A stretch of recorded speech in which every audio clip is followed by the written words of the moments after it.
Hey, welcome to the channel. So I want to do a first of many series when it comes to the cutting and the tools and the software we use with our various manual cutters and our decoding machines. The whole purpose of this is work together and help build the locksmith community. You know, I have a decent sized organization right now. These videos are going to be catered towards them, but I might as well share it with the rest of the locksmith community. Again, I'm not an expert. I am good and experienced. I'm always learning, so I never put myself way up there, but I'd say I'm pretty decent at this. But the whole goal is, if I can help you, maybe you can learn something, or you can ask questions and I can learn from that. We all win.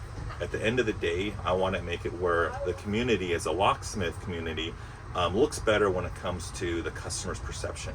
You know, if we can spend 10 minutes on cutting a key instead of 30 minutes, or damaging like their ignition or the door cylinder, I really want to avoid that by, you know, hopefully educating on how to do those things correctly.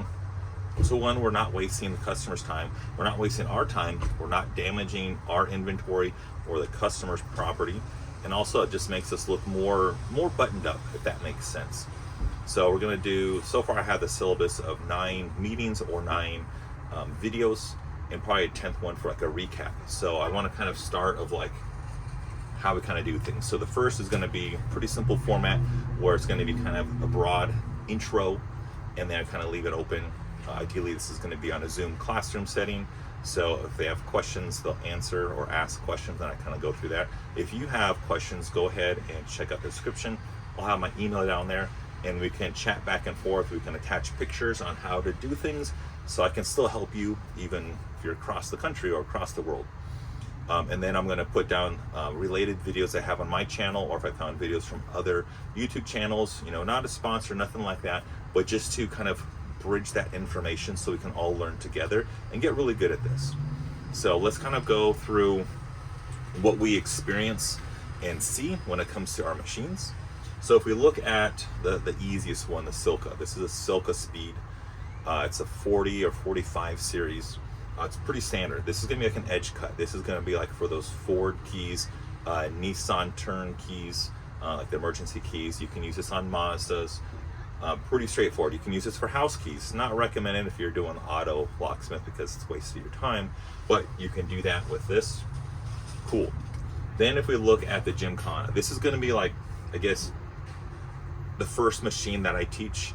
Then the second machine looks big and impressive, but it has a lot of stuff, but it's pretty simple.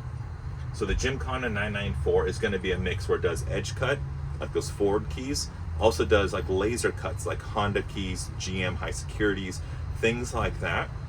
The thing is, you have to really know how to use the make, model, and year selections, and also how to decode, and also take care of this thing. I would say is kind of like an old Russian piece of machinery. Like, you can basically plug it in and it works non-stop. You know, it's pretty simple. It spins, the buffing wheel spins, the cutting wheel spins all together, and it's a manual calibration. Pretty basic. Can't really mess this up.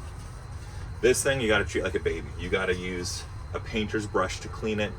You got to be careful when it comes to the tracer, the jaw, the tracer, everything. Just gotta be very careful with it. But if you treat it right, it's your money maker.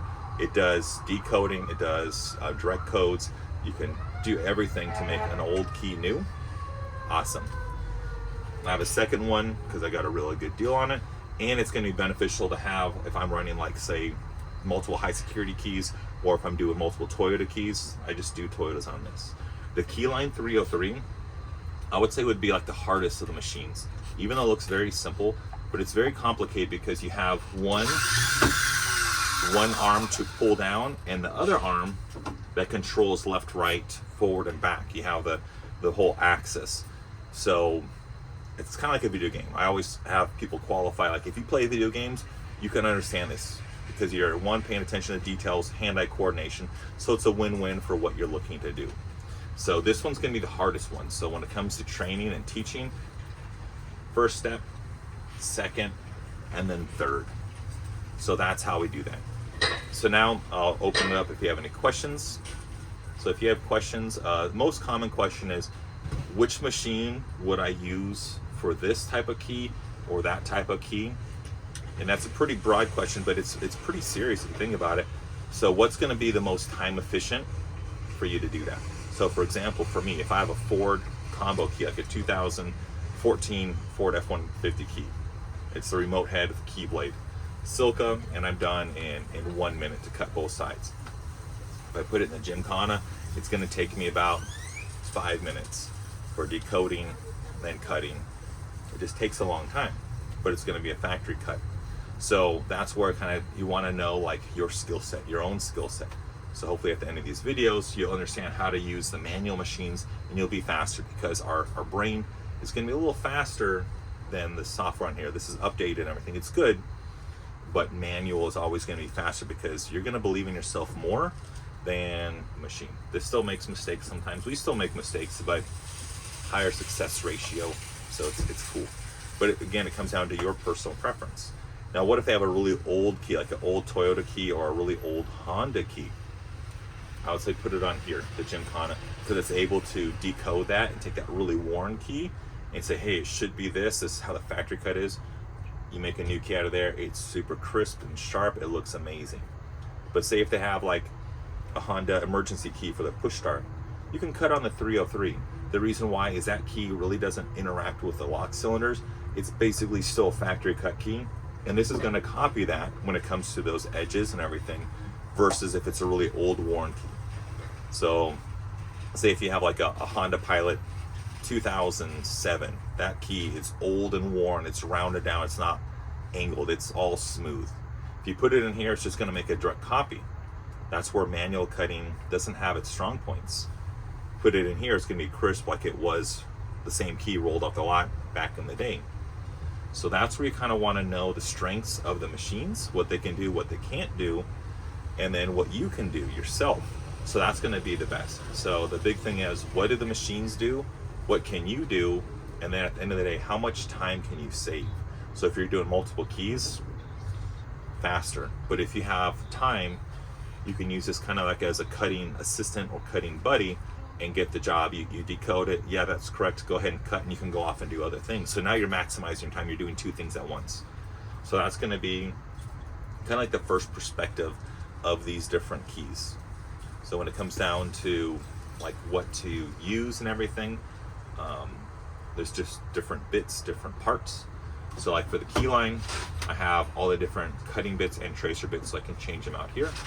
And again, I will have links down below for that, also on my channel. The Silca is pretty simple. Cutting wheel every year and a half, every 2 years, depends on that. I notice when I have like a lot of Amazon keys and like the cheap steel, like the CDJ turnkey combos, I guess other people, other locksmiths turn them away because they're very abrasive, very cheap China steel. But this cutting wheel just cuts through no problem. So that's kind of cool. The buffing wheel, you go through that like once a year, pretty simple. The Gymkana, you will go through a lot of bits when it comes to the tracers and the bits. The tracers, it's going to be 2-to-1 ratio for the tracers versus the bits. The bits, super high RPM, it cuts through everything like butter, but then the tracers can bend. If you just look at it funny, it can bend. I'm just joking, but if you put the wrong year selection for that vehicle, it can cause severe damage and bend it. You can take it out and rebend it, but then it's never going to be correct. It's going to be off by 1 to 2 tenths of a millimeter when you go to calibrate it, and it just perpetually gets worse and worse because it's bent metal. It just gets softer and softer, and then one day it's just way off, and then you have a miscut. So that's where maintenance. Before I kind of wrap up, as far as maintenance, this is going to briefly touch on this. Later I'll dive into each machine. For maintenance, you want to add some oil when it comes to the cut plates and for the cutting bits, so they're not locked in there if you're in the elements. This thing, the Silca, just need extra fuses. That's it. Have extra fuses on hand, and it's built like a tank. It's not going to do anything wrong as long as you don't spill soda on it, I guess. Gymkana, you'll need extra everything.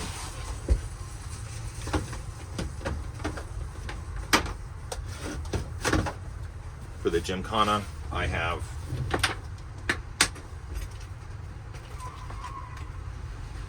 extra cutting bits, extra tracers, extra tracing calibration tools, extra everything, and test keys just to make sure after I calibrate it's all good, it's all golden.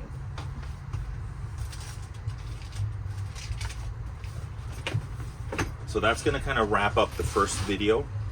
I'm going to put links like the whole syllabus in the description below of what videos can kind of pertain to what I cover on here. Nothing too advanced, but kind of, if you look at my YouTube channel, I have other videos kind of covering this topic, that topic, that topic, kind of scattered, but I kind of want to make this where if you watch the first video, things I covered can be explained in the second video. You can watch that, like, okay, cool, that makes sense. And then the second and third, it kind of continues that way. So at the end of this, you're able to be really good when it comes to using these machines. And then also one of your questions might be, well, I have a Condor, or I have a Dolphin, you know, a code cutting machine. Well, if you understand the concepts that I'm going to go over with the Gymkana, then you can apply that to that other Condor, the Dolphin, and other machines like that. So I guess the concepts will make sense. So don't just go, well, I don't have that machine, but hopefully at the end of this, it's going to make sense when it comes to how and what to use. So if that makes sense. Other than that, I'll put all the links below in the description of what you're looking for, and we can take it from there. Other than that, thanks for watching for my first video of this series. Other than that, have a great day, and I will see you guys next time. See you then. Bye.